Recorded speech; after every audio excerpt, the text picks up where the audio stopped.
Some of you guys might not know this about me, but I'm a toy collector. I love finding detailed little dolls and figures and adding them to my collection. I don't buy as many dolls nowadays as I once did, but I still look for pretty ones when I'm at the store. I can't go to Walmart or Target without at least passing through the toy aisle, you get me? And when a doll comes out that's very tied to one of my niche interests, I take notice.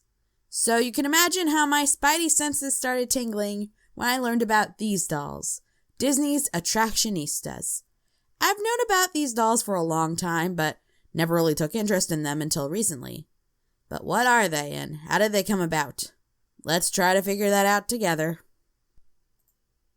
To understand how we got here, we need to talk about another doll line. Something killer, something fierce. Yeah, we're fierce. Monster High. Teen children of legendary monsters. In 2013, the Monster High dolls were first released by Mattel. The premise was very simple. Each doll was a teenage girl that was the daughter of a famous monster, and they were hugely successful. By 2016, they were the second most popular fashion doll in the market, behind only Barbie. And it wasn't just for kids, a lot of adults got into it and bought dolls for themselves. Monster High's appeal lies in its colorful cast of characters, each with their own unique quirks. And each girl had several variants that you could collect. And the roster was ever expanding, with new characters coming down the pipeline really quickly. If you didn't like one character, there was another one you would like instead. Add on a surprising amount of lore, an animated web series, and even a few films, and you had a recipe for success. Until they decided to tone down everything because of complaints from parents, taking away everything that made people like the franchise in the first place. Anyways, other companies clearly took notice of their popularity, because it's inevitable that when one thing is popular, people will want to cash in with their own versions. Simba Toys made Twilight Teens, Jakks Pacific made Zombie Girls. Mattel gave us other doll lines like Ever After High. We got other popular characters in high school dolls like the DC Superhero Girls. And if you went to your local dollar stores, you could have found a bunch of cheap bootlegs. Disney took note too and wanted a piece of that pie for themselves. But what do they give the Monster High treatment? The villains? No, they were already doing that. The princesses? No, that aesthetic doesn't really fit with the brand, though that would have been badass. Oh, I know. Let's make personifications of attractions. Yeah, I have no idea how they arrived on this conclusion, but that's what we're dealing with.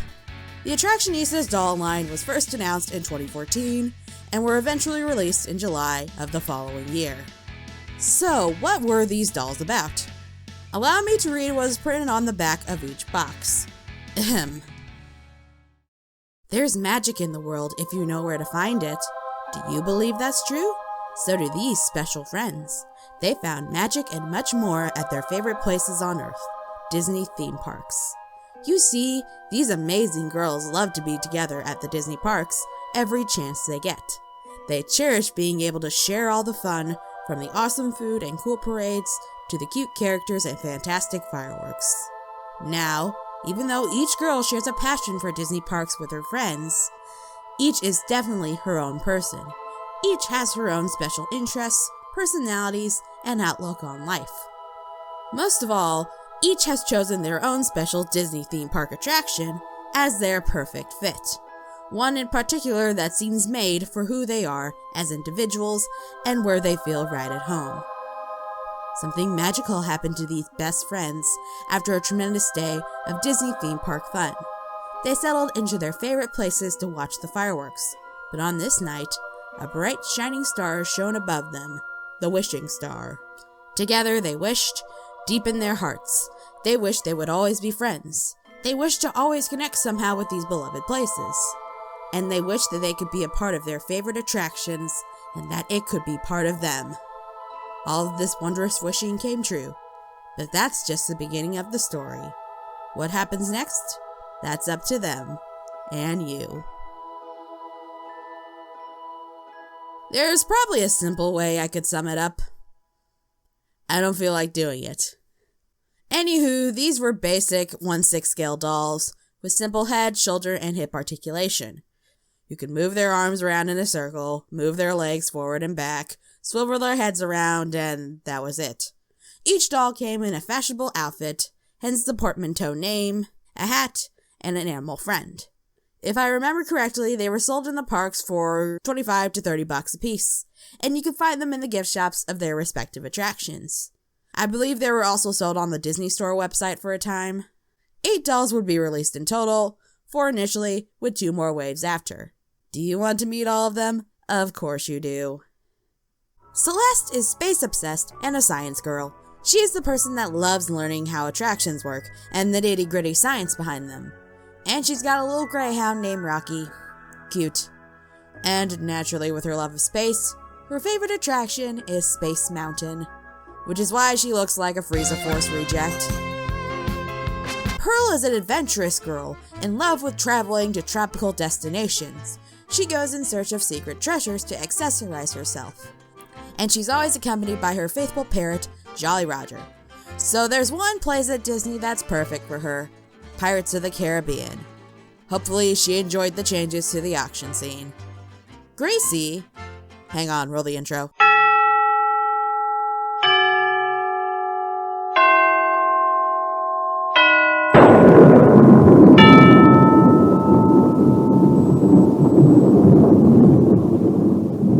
Gracie is a perky goth gal pal. She's a strange and unusual girl, and a fan of all things macabre. She's also into interior design. And, as you've guessed by her killer tights in her name, she's a big fan of the Haunted Mansion. The ghost house and the singing bus are like old friends to her. And she's even got a pet bat named Grim. And this was an unofficial episode of Haunts of the Haunted Mansion. Hope that tied you over as you wait for new episodes. Maddie is an English expat who emigrated to the United States with her white rabbit Sugar. She likes spinning and saying silly rhymes. How old are these girls supposed to be again? So she's right at home at the Mad Tea Party. Her whole personality is liking Alice in Wonderland. She doesn't get any other special interests. Carrie is a horse girl.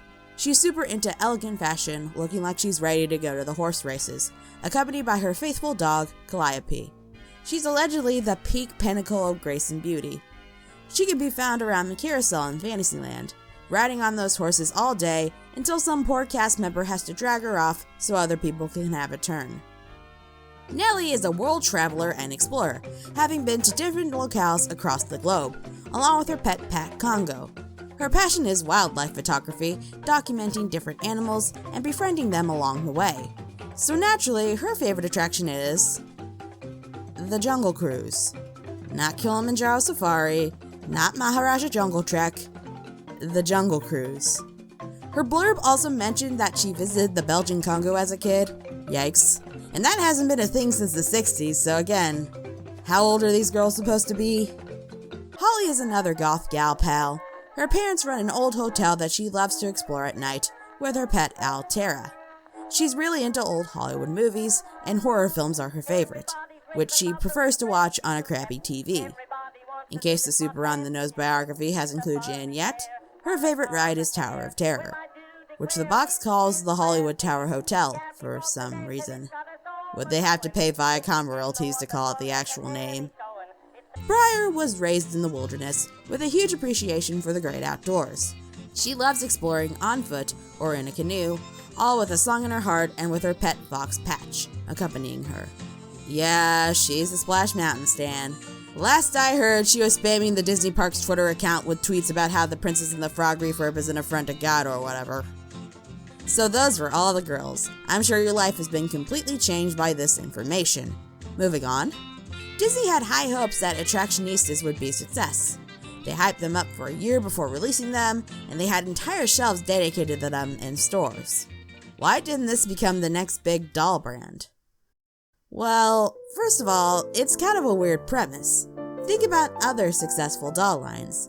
They have very simple premises that you can understand in one sentence.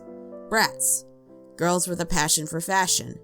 Monster High, children of famous monsters. Meanwhile, Attractionista's storyline is convoluted to explain. Seriously, try to summarize it in one sentence right now. Even though I literally just explained the story to you a few minutes ago, you're probably struggling. It's not really catchy and doesn't immediately grab your attention like other dolls would. Personifying Disney rides is also a really niche idea. That's something you expect from internet artists or cosplayers on TikTok, not from a big toy line. And the nicheness of it makes it more difficult to understand for general toy buyers. Even if you've never seen or read the source materials they're pulled from, you can understand all of the Monster High dolls pretty quickly. You don't have to have read Dracula to understand what Draculaura is about. To understand the Attractionistas, you have to know about Disney rides, and the fireworks, and When You Wish Upon a Star, and all of that. That is just something that not everyone knows about. Plus, think back to all those features. Basic hip, shoulder, and head articulation, a couple of accessories, and that's it. Yet, they sold it for $30. Most dolls in that price range have more articulation or more accessories. I can go onto Amazon and get a made-to-move Barbie for half that asking price, with more articulation. Heck, the princess dolls you can get at the Disney store are of equal quality to the Attractionistas, but are less expensive, with more articulation, and with actual recognizable characters. Also, some of the dolls are kinda ugly, let's be honest. What is going on with Celeste? Combine all of those elements together, and you can see why the dolls didn't last long. The final dolls were released in 2016. Within a year, they were gone from park shops, and haven't been seen since. Disney's Attractionistas was an interesting experiment, an attempt to market the parks in a very out-of-the-box way. It's no surprise why they failed. It's a really niche idea with a contrived premise that wasn't even executed very well. Still, I'm happy that we live in a world where there are official Disney ride Jajinkas in existence. It's one of those weird little ideas that you're glad to know was a thing, even if just for a little while. So to any Attractionistas collectors out there, keep enjoying this bizarre experiment. You know what it is, and you've found something to enjoy about it. At the end of the day, that's what fandom's all about.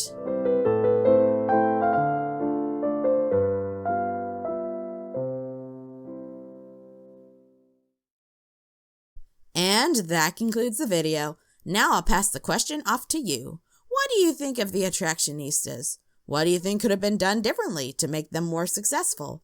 Are there any rides you want to see get this treatment?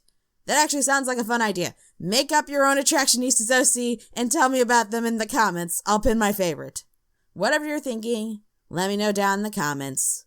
But that's all the time I've got for today. Thank you so much for watching as always, and I will talk to you guys soon. Take care.